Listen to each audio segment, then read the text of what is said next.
Welcome back in. So you're in your mid-40s, maybe early 50s. How should your investments look if you want to retire in your mid-60s? And what can you do if you haven't been diligent about investing? We continue our series now with the financial expert Stewart Welch of the Welch Group. He joins us by FaceTime. Good to see you, Stewart. Good morning, Mike. How are you doing? Doing well. You know, if folks have been listening to you all along when they were back in their 20s, they wouldn't be in this predicament. But let's say you are in that age category, mid-40s or early 50s. Maybe you haven't been in the investment game and learned much. How should you start? What should you start doing now? Well, of course, last week we talked about 20s and 30s, and what was important was that you invest in all stock. First of all, get started investing in all stocks. Now you're in your 40s and 50s. It's time to stop and check on yourself. Find out where you are in that process of accumulating money. And I want to just start out with an example. Let's assume that you're spending around $5,000 a month just to drive your lifestyle. So that's $5,000 after income taxes and after whatever you're saving for retirement. You should, at that point, if you're in your early 40s, you should have accumulated something on the order of $400,000. And if you begin to get into your late 50s, that number should have risen to about $700,000.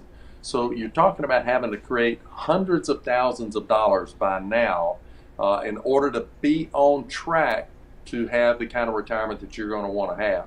So I think the first thing is you need to stop and look and say, am I on track? And if you're significantly off track, you need to, I think, admit to yourself that, hey, maybe I'm not that great at this thing, and you need to consider hiring a professional. So I would go out and hire a certified financial planner, someone that can help you plan out, because there's still plenty of time, but that time is beginning to run out.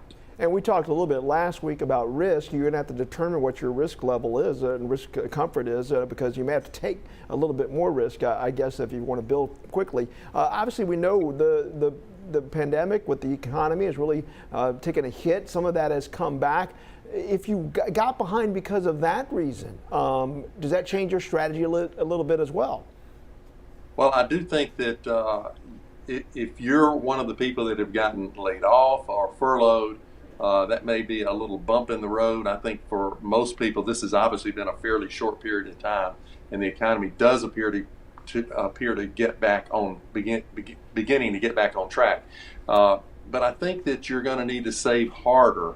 You're going to look for places where you can cut expenses. You're going to look for when you get bonuses, when you get a rise in income, a pay raise, concentrating on using that money for your investments. And also, Mike, I think if you have accumulated these kinds of money, you want to begin to introduce bonds as you get ready for retirement. So you maybe start with something small, like maybe 5 or 6%, and add maybe 1% or so a year.